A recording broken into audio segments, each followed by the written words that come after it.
नमस्कार दोस्तों। Trading view के इस ट्यूटोरियल में आज हम लोग गोट स्ट्रेटेजी के बारे में सीखने वाले हैं। गोट का मतलब है greatest of all time strategy.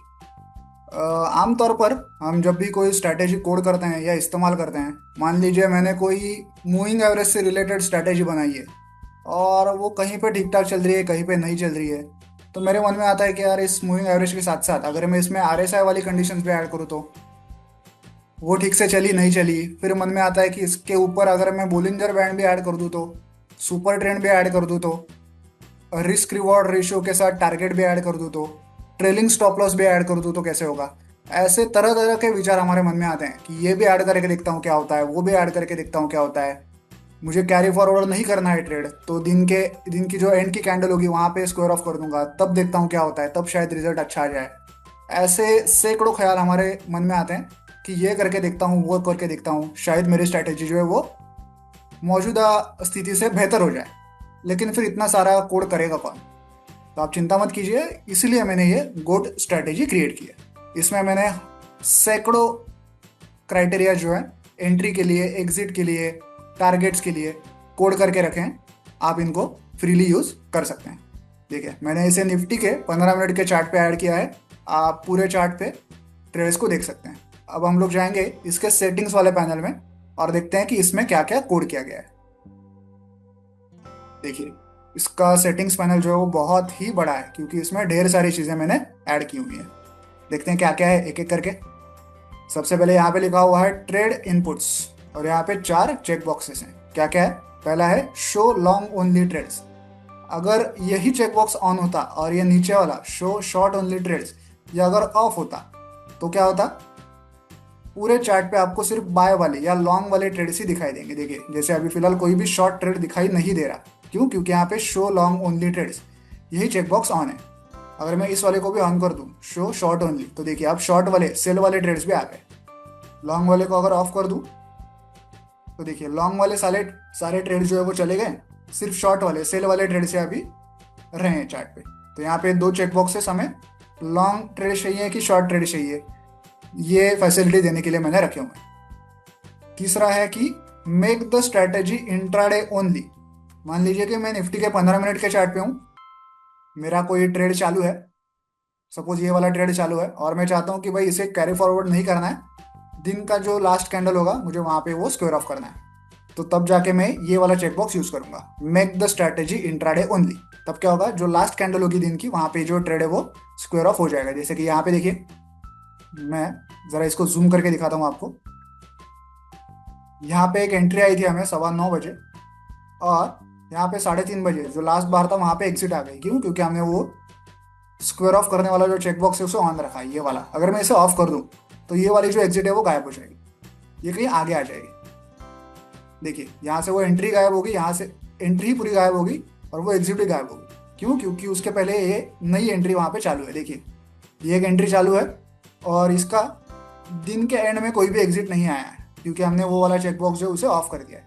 Okay, दूसरे और कुछ क्राइटेरियाज हैं स्टॉप लॉस वाले या टारगेट वाले, वो यहाँ पे ट्रिगर हुए हैं। ओके, वो 3:30 बजे ट्रेड स्क्वायर ऑफ करने वाला क्राइटेरिया अभी हमने ऑफ कर दिया है। अगर मैं उसे ऑन कर दूं तो देखिए दिन के एंड में 3:30 बजे जो लास्ट कैंडल होगी वहां पे वो ट्रेड जो है वो स्क्वायर ऑफ हो जाता है। तो ये रहा वो make the strategy intraday only option. दूसरा है ये वाला remove exit labels and replace just with exit word. यहाँ ये जो एग्जिट एग्जिट लिखा हुआ है ना, इस चेकबॉक्स को अगर मैं ऑफ कर दूं तो क्या होगा? एग्जिट की जगह पे क्यों एग्जिट हुआ है उसका कारण भी लिख के आता है। देखिए, जैसे कि यहाँ पे लिखा हुआ है एग्जिट मार्केट क्लोज। ये ट्रेड इसलिए एग्जिट हुआ है कि यहाँ पे मार्केट क्लोज हो गया, उसका कारण आगे लिखा हुआ है। जैसे कि यहाँ पे लिखा हुआ है इस ट्रेड के, यहाँ पे देखिए, ये ट्रेड इसलिए एग्जिट हुआ है कि आरएसआई जो है वो 55 के लेवल के नीचे चला गया है। ऐसा एक स्टॉप लॉस का क्राइटेरिया मैंने रखा है वहां पे। तो यहाँ पे स्टॉप लॉस का कारण भी लिखा हुआ है। ओके, तो अगर आप चाहते हैं कि भाई हमें कारण नहीं देखना है, इतना बड़ा लेवल कौन पड़े, तो आपको इस चेकबॉक्स को क्लिक करना है, रिमूव एग्जिट लेबल्स। ओके, वो कारण हट जाएगा, सिर्फ एग्जिट ऐसा वहां पे लिखा होगा। ठीक है, तो ये रहे हमारे कुछ बेसिक ट्रेड इनपुट्स। आगे देखते हैं और क्या क्या है। यहाँ पे इनिशियल कैपिटल आपको कितना रखा है वो रखा है और हर एक ट्रेड में इनिशियल कैपिटल का कितना परसेंट आपको ट्रेड करना है वो लिखा है। तो मैंने रखा है कि भाई ये जो इनिशियल कैपिटल है या ओवरऑल जो भी कैपिटल हमेशा रहेगा मेरे पास, उसका सिर्फ 10% ही मुझे यूज करना है। ओके, उस हिसाब से आप के जो ट्रेड होंगे वहां पे क्वांटिटी बाय की जाएगी। ठीक है, आगे बढ़ते हैं। अब आता है एंट्री क्राइटेरिया। यहाँ पे हम हमारे एंट्री के क्राइटेरियाज को कॉन्फ़िगर करेंगे। सबसे पहला है आरएसआई वाला क्राइटेरिया। यहाँ पे लिखा हुआ है यूज आरएसआई, और इसको मैंने बाय डिफॉल्ट ऑन रखा है। तो हमारे एंट्री क्राइटेरिया में हम लोग आरएसआई को यूज कर रहे हैं। यहाँ पे एक ऑप्शन है कि आप मल्टी टाइम फ्रेम आरएसआई भी यूज कर सकते हैं, कि जैसे मैं फिलहाल 15 मिनट के चार्ट पे हूँ, मैं चाहूँ तो यहाँ पे डेली वाला आरएसआई भी यूज कर सकता हूँ। मुझे बस यहाँ से टाइम फ्रेम को चूज करना है। हमेशा याद रखिए, जो भी आपका करंट चार्ट है उससे हमेशा बड़ी टाइम फ्रेम ही या सेम टाइम फ्रेम ही आपको चूज करनी है। कभी भी आपको यहाँ से छोटी टाइम फ्रेम चूज नहीं करनी है। तो अब देखते हैं कि आरएसआई वाले कौन से क्राइटेरिया हमने यूज किए हैं। देखिए यहाँ पे लिखा हुआ है for long entry RSI should be above this value. कि अगर हमें लॉन्ग एंट्री लेनी है तो आरएसआई जो है वो 60 के लेवल के ऊपर होना चाहिए, तभी हमारे लॉन्ग एंट्री या बाय एंट्री एग्जीक्यूट होगी।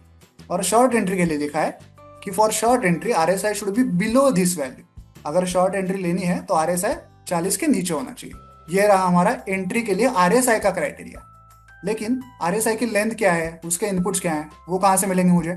देखिए, आपको एकदम नीचे जाना है, वहाँ सारे इंडिकेटर्स के जितने भी इंडिकेटर्स हमने इस स्ट्रैटेजी में यूज किए हैं ना, उनके सबके इनपुट्स यहाँ पे दिए हुए हैं। जैसे कि यहाँ पे आरएसआई का इनपुट है, आरएसआई की लेंथ है 14, उसकी ओवरबॉट लेवल है 80, ओवरसोल्ड लेवल है 20 वगैरह वगैरह। नीचे जाएंगे तो देखिए ईएमए की लेंथ भी यहाँ पे, ईएमए भी हमने यूज किया है एंट्री में भी एग्जिट में भी, वो हम लोग आगे देखेंगे। उस ईएमए की लेंथ क्या है, वो है 200। आप चाहें तो इसे मॉडिफाई कर सकते हैं। एमएसडी भी हमने यूज किया है, तो एमएसडी से रिलेटेड इनपुट्स हैं यहाँ पे। बोलिंजर बैंड हमने यूज किया है तो उसके इनपुट्स हैं। सुपर ट्रेंड हमने यूज किया है तो उसके इनपुट्स हैं। ओके, तो जितने भी इंडिकेटर्स हमने यूज किए हैं वो इस इनपुट पैनल के एकदम बॉटम में, एंड में आपको मिल जाएंगे। आप वहां से उनके इनपुट्स को मॉडिफाई कर सकते हैं। वापस चलते हैं ऊपर। तो अभी तक हमने एंट्री क्राइटेरिया में आरएसआई का क्राइटेरिया देखा था। उसके बाद देखिए यहाँ पे एक ईएमए वाला क्राइटेरिया है, price should be above slash below the EMA. Okay, long entry के लिए क्या होगा, price should be above EMA. जो भी हमारा 200 लेंथ वाला ईएमए था ना, 200 लेंथ वाला ईएमए जो हमने अभी देखा था नीचे, तो लॉन्ग एंट्री के लिए प्राइस जो है उसके ऊपर होनी चाहिए, अबव होनी चाहिए, और शॉर्ट एंट्री के लिए उसके बिलो होनी चाहिए। फिलहाल तो ये ऑप्शन मैंने ऑन नहीं रखा है। अगर ऑन रख दूंगा इसको, अगर मैं ऑन कर दूंगा तो हमारे एंट्री क्राइटेरिया में ये ईएमए वाला क्राइटेरिया भी ऐड हो जाएगा।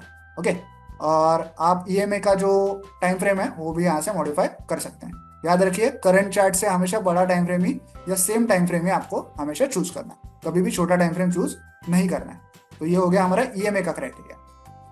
सिमिलरली यहाँ पे एमएसडी का क्राइटेरिया देखिए, बाय सिग्नल के लिए MSD should be above the signal line. MSD की दो लाइंस होती हैं, एक होती है सिग्नल लाइन और एक होती है एमएसडी लाइन।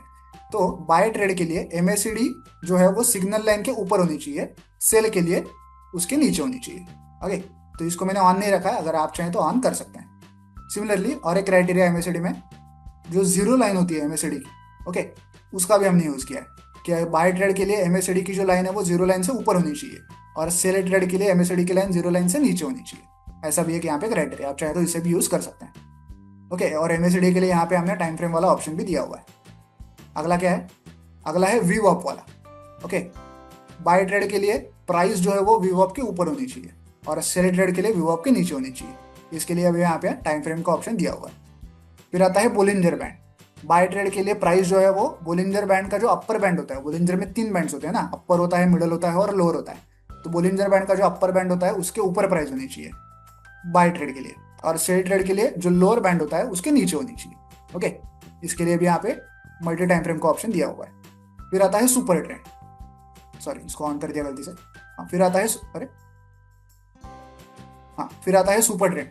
बाय ट्रेड के लिए प्राइस जो है वो सुपर ट्रेंड के ऊपर होनी चाहिए, और सेल ट्रेड के लिए सुपर ट्रेंड के नीचे होनी चाहिए। देन एक क्राइटेरिया है वॉल्यूम का भी, कि जिस कैंडल पे बाकी सारे क्राइटेरिया ओके हो रहे हैं, उस कैंडल का जो वॉल्यूम है वो उसके प्रीवियस कैंडल के वॉल्यूम से बड़ा होना चाहिए। ऐसा भी क्राइटेरिया हमने यहाँ पे इंप्लीमेंट किया। आप चाहे तो इसे भी यूज कर सकते हैं। तो देखिए, एंट्री के लिए हमने इतने सारे क्राइटेरियाज को इंप्लीमेंट किया। आप चाहे तो इनमें से किसी भी क्राइटेरिया को यूज कर सकते हैं। फिलहाल तो हमने आरएसआई वाला और ईएमए वाला क्राइटेरिया यूज किया है, तभी हमें चार्ट पे ये सारे ट्रेड्स दिखाई दे रहे हैं। आप चाहें तो आरएसआई वाला इंडिकेटर लगा के देख सकते हैं कि भाई ये सही से वर्क कर रहा है कि नहीं, टेस्ट आप कर सकते हैं।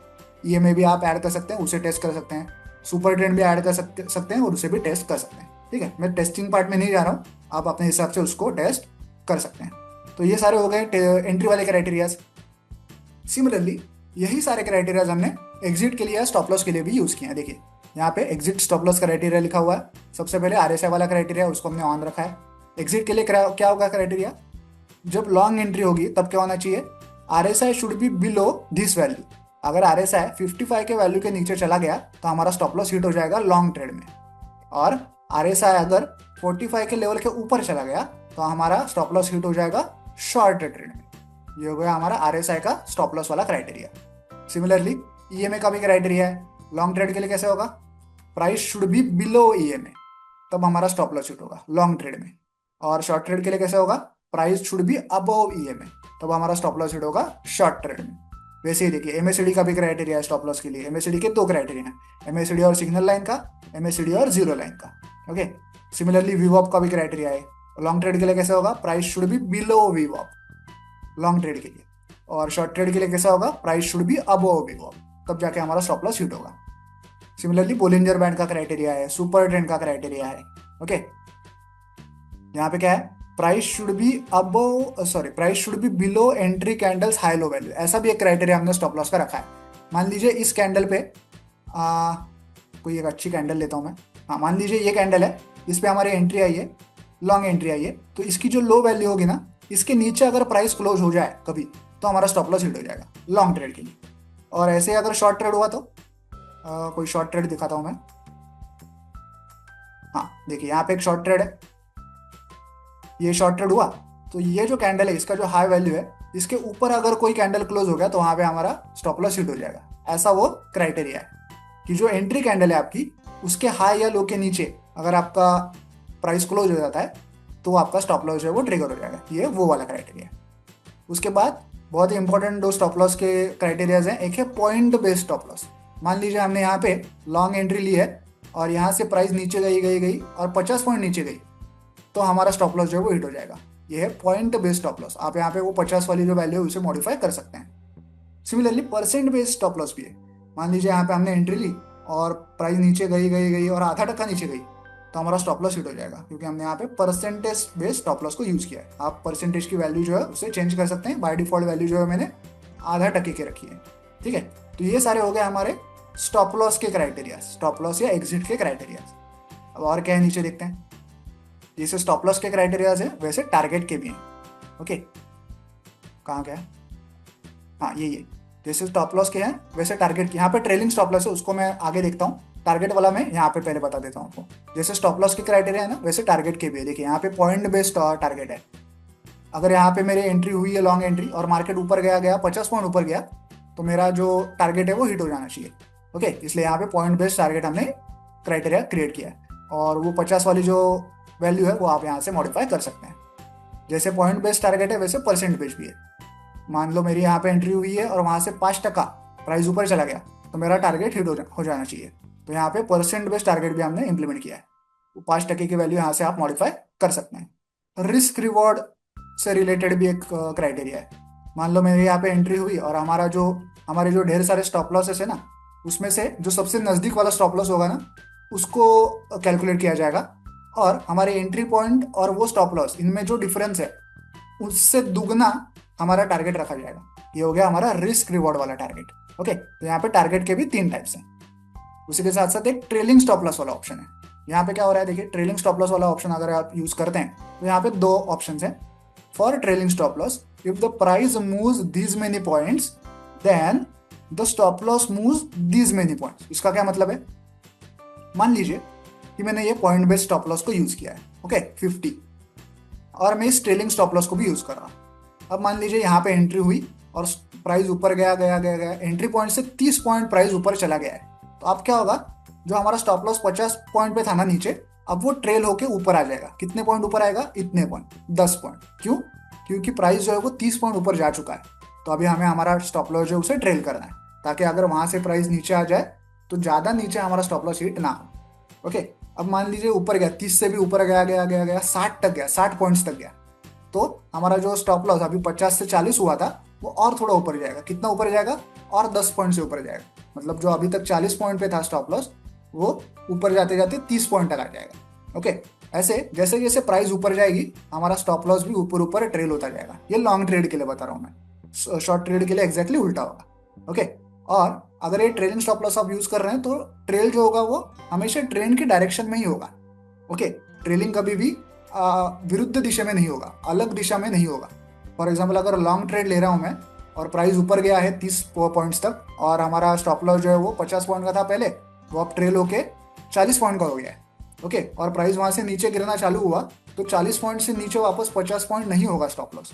ओके, स्टॉप लॉस उल्टी दिशा में कभी भी ट्रेल नहीं करेगा, वो हमेशा ट्रेड की डायरेक्शन में ही ट्रेल करेगा। ओके, ये रहा हमारा ट्रेलिंग स्टॉप लॉस वाला क्राइटेरिया। टारगेट वाला तो हमने पहले ही देख लिया था, और उसके नीचे हमारे सारे इंडिकेटर जो है उनके इनपुट्स हैं जो हम पहले ही देख चुके हैं।